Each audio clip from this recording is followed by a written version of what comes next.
मैं गीता कुमारी, जमशेदपुर बरकस कॉलेज से political science department. मेरा आज का टॉपिक है अमेरिकी सर्वोच्च न्यायालय। अरस्तू के काल से ही न्यायपालिका को सरकारी तंत्र का एक आधारभूत अंग माना जाता रहा है। प्राचीन समय से ही यह सहमति रही है लोगों के बीच में कि न्यायिक शक्तियों को विशेषकर कानून निर्मात्री जो सभा होती है उनसे बिल्कुल अलग रखा जाए, क्योंकि न्यायपालिका को पृथक रखने से व्यक्ति को यह आश्वासन मिल जाता है, यह विश्वास मिल जाता है कि उनकी समस्याओं को निष्पक्षता और स्वतंत्रता से परखा जाएगा। इसीलिए कहा जाता है कि किसी भी राज्य में चाहे कितना भी उत्तम शासन व्यवस्था क्यों ना हो, यदि वहाँ स्वतंत्र और निष्पक्ष न्याय का अभाव है तो राज्य की शासन व्यवस्था को उत्तम नहीं माना जाएगा। न्यायपालिका सरकार का तीसरा महत्वपूर्ण अंग है। जैसे कार्यपालिका, विधायिका, न्यायपालिका तीसरा अंग माना जाता है। अमेरिका में भी सर्वोच्च न्यायालय यानी निष्पक्ष न्यायालय का व्यवस्था की गई है। यहाँ अमेरिका में संघात्मक शासन व्यवस्था है और संघात्मक शासन व्यवस्था में केंद्र सरकार और राज्य सरकार के मध्य आपस में शक्तियों को लेकर विवाद होने की संभावना बनी रहती है। या फिर अमेरिका में एक सेपरेशन ऑफ पावर के सिद्धांत भी है, तो वहाँ भी विवाद होने का आशंका बनी रहती है। इन्हीं विवादों को हल करने के लिए सर्वोच्च न्यायालय तथा एक स्वतंत्र न्यायपालिका की व्यवस्था अमेरिका में की गई है। अमेरिका की संघीय न्यायपालिका यानी जो केंद्र स्तर की जो न्यायपालिका है, वहाँ दो प्रकार के न्यायालय आते हैं। ठीक है, एक है व्यवस्थापिका न्यायालय और दूसरा है संवैधानिक न्यायालय। व्यवस्थापिका न्यायालय जो किसी अधिनियम के तहत उसका निर्माण नहीं किया गया है, इसका निर्माण कांग्रेस के द्वारा कांग्रेस के शक्तियों के अनुरूप किया गया है। ये कांग्रेस इसका निर्माण इसलिए करती है ताकि उनके द्वारा बनाए गए कानूनों का क्रियान्वयन करने में प्रशासन को मदद मिल सके।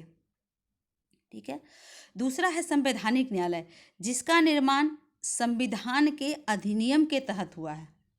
धारा 3 के अंतर्गत, संविधान के धारा 3 के अंतर्गत संवैधानिक न्यायालय का निर्माण किया गया है। ये संवैधानिक न्यायालय भी 3 स्तरीय है। ठीक है, 3 स्तरीय यानी जिला न्यायालय जो सबसे निचले स्तर पर आता है, उसके ऊपर संघीय अपील न्यायालय और सबसे शीर्ष पर टॉप पर कौन है? सर्वोच्च न्यायालय यानी सुप्रीम कोर्ट। जिला न्यायालय, जिला न्यायालय जो कि इसके जो जज होते हैं, इनके न्यायाधीश होते हैं, इनका अपॉइंटमेंट अटॉर्नी जनरल के सलाह पर राष्ट्रपति करते हैं, लेकिन इनका भी सीनेट से अनुमोदन लेना आवश्यक होता है।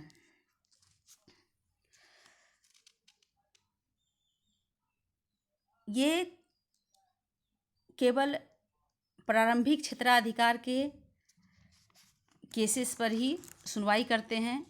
यहाँ अपील सुनने का अधिकार नहीं, यानी जिला न्यायालय में कोई अपील नहीं कर सकता। अमेरिकी संघ के प्रत्येक राज्य में एक एक जिला न्यायालय आवश्यक होता है।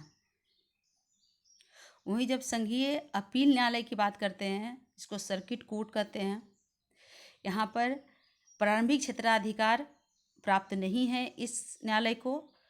जो जिला न्यायालय के विरुद्ध सिर्फ अपील सुनने का अधिकार है संघीय अपील न्यायालय को। ठीक है, उसके बाद आते हैं सर्वोच्च न्यायालय। सर्वोच्च न्यायालय यूएसए के सर्वोच्च न्यायालय की स्थापना 1789 में न्यायिक अधिनियम के तहत की गई है।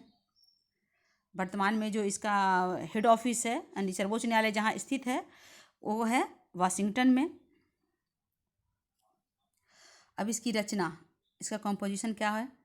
संविधान के अनुसार न्यायालय के न्यायाधीशों की संख्या का निर्धारण कांग्रेस करती है। यानी इसकी संख्या का निर्धारण, इनकी शक्तियों का निर्धारण सभी कांग्रेस के द्वारा ही होता है। इनकी सैलरी क्या होगी, ये सब कांग्रेस ही करती है।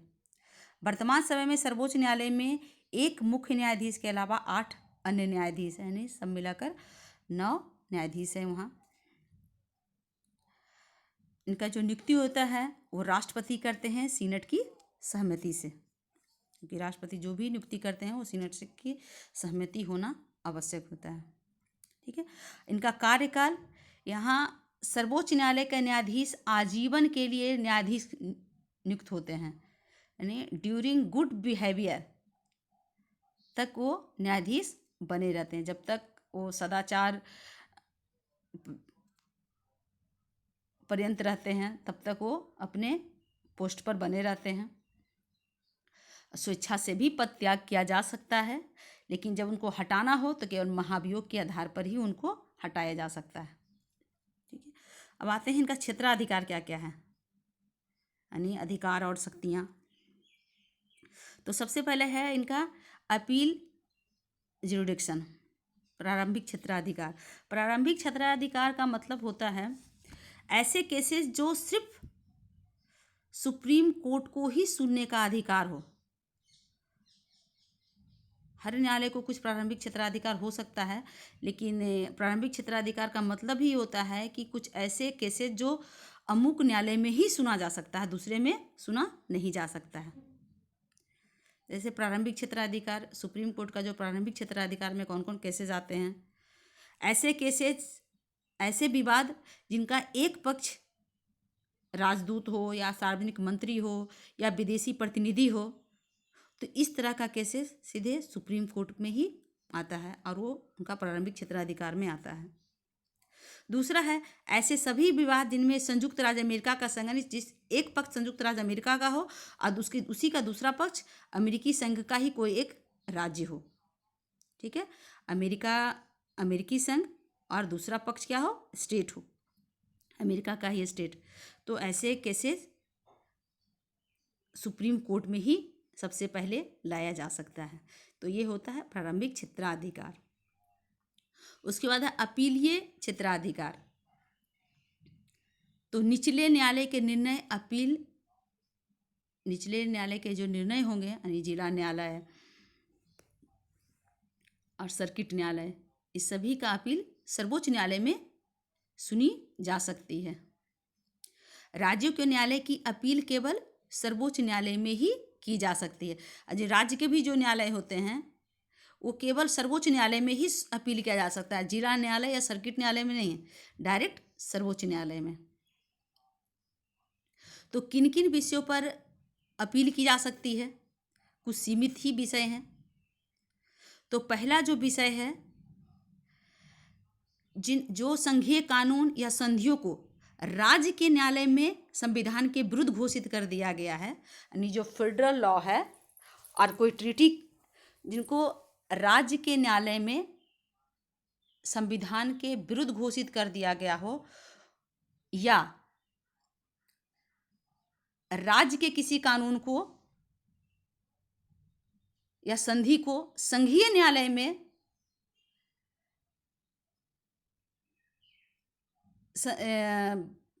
गैर कानूनी घोषित कर दिया गया हो, कानून के विरुद्ध घोषित कर दिया गया हो, तो ऐसे केसेस का अपील सुनने का अधिकार सुप्रीम कोर्ट को है।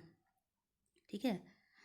तीसरा जो इसकी शक्ति है, न्यायिक पुनर्विलोकन, जो बहुत इंपॉर्टेंट है। इससे शॉर्ट क्वेश्चन भी आता है कि न्यायिक पुनर्विलोकन क्या है। ठीक है, मतलब इंपॉर्टेंट है ये। शॉर्ट क्वेश्चन में 99% चांसेस है कि ये क्वेश्चन आएगा, न्यायिक पुनर्विलोकन। सर्वोच्च न्यायालय की सर्वाधिक महत्वपूर्ण शक्ति न्यायिक पुनर्विलोकन, जुडिशियल रिव्यू का अधिकार है। भारत के सुप्रीम कोर्ट को भी जुडिशियल रिव्यू का अधिकार है और ये अमेरिका के संविधान से ही लिया गया है। कभी कभी शॉर्ट क्वेश्चन में, ऑब्जेक्टिव क्वेश्चन में पूछा जा सकता है। तो न्यायिक पुनर्विलोकन का अर्थ है न्यायालय की उस शक्ति से है जिससे वे व्यवस्थापिका तथा कार्यपालिका के उन कार्यों और कानूनों को अवैध घोषित कर सकते हैं जो उनकी समझ से संविधान के विपरीत हो। ठीक है, यानी जो व्यवस्थापिका कानून बनाती है, कार्यपालिका जो कार्य करती है, उनको अवैध घोषित कर सकती है सुप्रीम कोर्ट। कब? जब उनको लगता है कि ये कानून या कार्य संविधान के विपरीत है। ठीक है, ये जुडिशियल रिव्यू भी अमेरिका के मूल संविधान में नहीं थी। इसको 1803 में मारवरी बनाम मेडिसिन विवाद में न्याय पुनर्विलोकन को परिभाषित किया गया था। वो वहाँ के न्यायाधीश थे मार्शल, उन्होंने ही न्यायिक पुनर्विलोकन को परिभाषित किया था। यहाँ से भी शॉर्ट क्वेश्चन बनते हैं। ठीक है, सर्वोच्च न्यायालय के न्यायिक पुनर्विलोकन के अधिकार से संबंधित कुछ विशेष बात, यानी न्यायिक पुनर्विलोकन इसको से संबंधित कुछ खास विशेष बातें हैं। जैसे सर्वोच्च न्यायालय स्वयं अपनी ओर से किसी कानून को की संवैधानिकता की जांच नहीं करती, यानी खुद से संवैधानिकता की जांच नहीं कर सकती है जब तक कि कोई व्यक्ति यानी कोई नागरिक या कोई समुदाय जांच के लिए अपील नहीं करती है या जांच के लिए प्रार्थना नहीं करती है, तब तक सुप्रीम कोर्ट इसमें खुद से इनिशिएट नहीं कर सकता। दूसरा है, निम्न संघीय न्यायालय को भी न्यायिक पुनर्विलोकन का अधिकार है, लेकिन उसके यानी निम्न न्यायालय जो जिला न्यायालय है या सर्किट न्यायालय है, उनको भी न्यायिक पुनर्विलोकन का अधिकार है, लेकिन उसके निर्णय के विरुद्ध सर्वोच्च न्यायालय में अपील की जा सकती है। उनके निर्णय को, जुडिशियल रिव्यू के निर्णय के अंतर्गत जो भी निर्णय दिया गया उसके विरुद्ध भी सुप्रीम कोर्ट में हम अपील कर सकते हैं और वहाँ का केस वहाँ का जो जजमेंट आएगा वो अंतिम होगा। तीसरा है, सर्वोच्च न्यायालय केवल संवैधानिक प्रश्नों से जुड़े विवादों पर ही पुनर्विचार कर सकती है और राजनीति से जुड़े हुए विचारों पर पुनर्विलोकन नहीं कर सकती है। वो केवल संवैधानिक प्रश्नों से, जिसमें संविधान की व्याख्या करने की जरूरत हो, ऐसे विवादों को ही पुनर्विचार कर सकती है। ठीक है, अब आते हैं न्यायिक पुनर्विलोकन के गुण क्या क्या हैं। गुण कह सकते हो, इसका महत्व कह सकते हो। ठीक है, यह संविधान का संरक्षक है और ये व्याख्या करता है। इसमें व्यक्तिगत स्वतंत्रता की रक्षा होती है। इसमें संघात्मक व्यवस्थाओं का स्थायीकरण होता है और संविधान गत्यात्मक होता है, यानी डायनेमिक होता है, गतिशील होता है। ये था अमेरिकी सर्वोच्च न्यायालय, जो कि लॉन्ग क्वेश्चन में अमेरिकी सर्वोच्च न्यायालय का गठन, कार्य और शक्तियाँ, क्वेश्चन ऐसा आ सकता है। और इसे शॉर्ट क्वेश्चन, न्यायिक पुनर्विलोकन क्या है, न्यायिक पुनर्विलोकन की विशेषता बताएं, आलोचनात्मक व्याख्या करें, इस तरह का क्वेश्चन इसे बनता है और शॉर्ट क्वेश्चन तो इसे बनता ही है। ओके।